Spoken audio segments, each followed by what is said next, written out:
Une étape importante vient d'être franchie dans le développement et le désenclavement des infrastructures de Lumumba-Ville. Une délégation de haut rang s'est rendue ce jeudi 6 août 2026 à Lumumba-Ville pour inaugurer les ponts jetés sur la rivière Lutembo. Un ouvrage stratégique concrétisant l'excellente relation qui existe entre la République démocratique du Congo et le Japon. La mission était conduite par le ministre d'État, ministre du Plan Guilé Nyembo, accompagné du conseiller des chefs de l'État en matière d'infrastructure, ainsi que l'ambassadeur du Japon en RDC. La présence remarquable de nombreux notables et autorités coutumières de la région au sein de cette délégation a souligné l'importance communautaire et les caractères historiques de cet événement.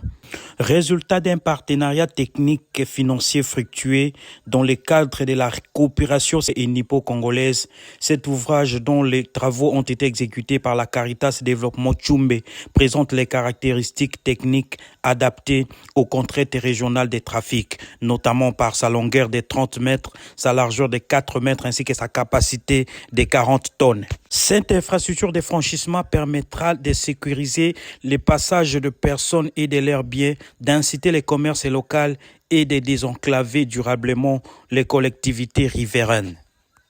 Cet aboutissement est le fruit direct d'un plaidoyer sans relâche mené par le patriarche, l'honorable Léonard Chéo Kitondo. Sa démarche tenace auprès des instances décisionnelles et des partenaires au développement a permis de concrétiser ces projets vitaux pour la population. Lors des allocutions officielles, la maire de Lumumba-Ville a ouvert une série de discours en exprimant sa profonde gratitude envers les parties prenantes.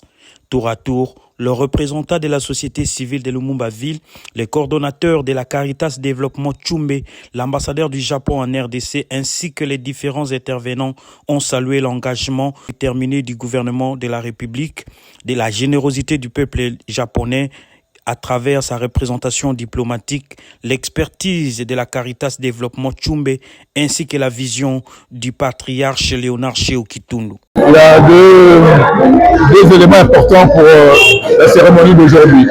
La première des choses, c'est montrer l'excellence des relations de coopération entre la République démocratique du Congo et le Japon. Le second élément, c'est justement le coup d'envoi du désenclavement de Lumumba-Ville. Comme vous savez, la rivière Lutembo, c'est l'entrée routière de Lumumba-Ville. Et il n'y avait pas d'ouvrage de franchissement. C'est pour ça que nous nous sommes battus à l'époque. Vous savez que cette partie de la route est complètement marécageuse. Donc il fallait trouver des moyens conséquents pour qu'il y ait un pont en matériaux durables. En l'occurrence, on a opté pour un pont en béton armé. Aujourd'hui, c'est un pont construit vraiment pour l'éternité. Notons que cette cérémonie s'est achevée dans un climat de fête populaire, scellant l'inauguration d'un pont qui se veut désormais le symbole d'une amitié renforcée entre Kinshasa et Tokyo.